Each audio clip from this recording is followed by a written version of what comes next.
Hi viewers, welcome to homely cook. ഇന്നത്തെ എൻ്റെ recipe പച്ചമാങ്ങ ജ്യൂസാണ്. നമുക്കതെങ്ങനെയാണ് ചെയ്യുന്നതെന്ന് നോക്കാം. അപ്പോൾ പച്ചമാങ്ങ ജ്യൂസ് ഉണ്ടാക്കാൻ വേണ്ടിയിട്ട് ഞാനിവിടെ എടുത്തിരിക്കുന്നത് നാട്ടുമാങ്ങയാണ്. ഇതിൽ ജ്യൂസ് അടിച്ചാൽ നല്ല ടേസ്റ്റ് ഉണ്ടാവും. അപ്പോൾ ഇതെങ്ങനെയാണ് നമുക്ക് ചെയ്യുന്നതെന്ന് നോക്കാം. ഫസ്റ്റ് മാങ്ങയുടെ തൊലിയെല്ലാം കളഞ്ഞെടുക്കണം.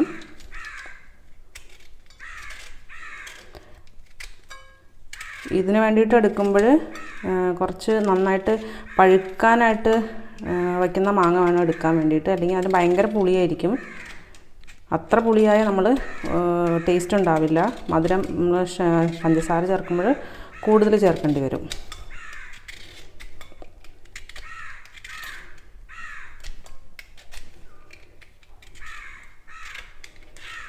അപ്പോൾ ഇവിടെ മാങ്ങയുടെ തൊലിയെല്ലാം കളഞ്ഞെടുത്തിട്ടുണ്ട്.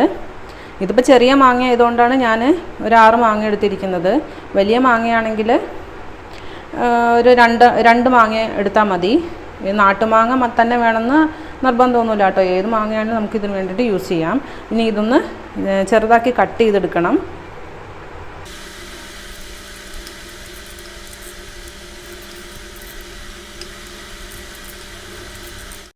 അപ്പോൾ ഇവിടെ ചെറുതായിട്ട് അരിഞ്ഞെടുത്തിട്ടുണ്ട്. ഞാനിതിന് മിക്സിയുടെ ചെറിയ ജാറിലേക്ക് ഇട്ടൊന്ന് അരച്ചെടുക്കാൻ പോകുന്നു. വലിയ ജാറിലിടുമ്പോൾ നന്നായിട്ട് അരഞ്ഞു കിട്ടില്ല. നന്നായിട്ട് അരച്ചിട്ട് വലിയ ജാറിലേക്ക് മാറ്റി നന്നായിട്ട് മിക്സ് ചെയ്തെടുക്കാം. കുറച്ച് വെള്ളം ചേർത്ത് അരച്ചെടുക്കാം. ഇത് നല്ല ഐസ് വാട്ടറാണ്, കുറച്ച് അതരയാൻ വേണ്ടി മാത്രം.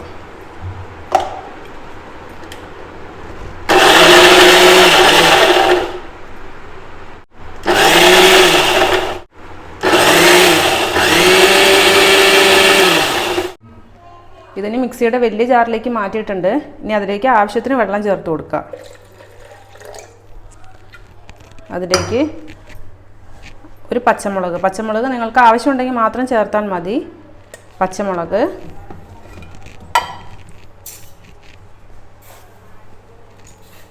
പഞ്ചസാര ആവശ്യത്തിന്.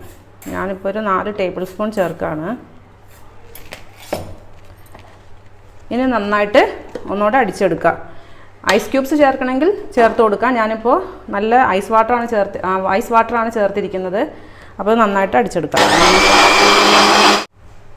അപ്പോൾ ജ്യൂസ് ഇവിടെ അടിച്ച് ഞാൻ നന്നായിട്ട് അരിച്ചെടുത്തിട്ടുണ്ട്. ഇത് നാട്ടുമാങ്ങ ആയതുകൊണ്ട് തന്നെ ഇതിന് നാരുണ്ടാവും. അപ്പോൾ അത് നന്നായിട്ട് അരിച്ചെടുക്കണം. നാരില്ലാത്ത മാങ്ങ ആണെങ്കിൽ അരിച്ചെടുക്കേണ്ട ആവശ്യമില്ല. അങ്ങനെ തന്നെ നമുക്ക് ഗ്ലാസ്സിലൊഴിച്ച് കുടിക്കാവുന്നതേ ഉള്ളൂ. പച്ചമാങ്ങ ജ്യൂസ് ഇവിടെ റെഡി ആയിട്ടുണ്ട്.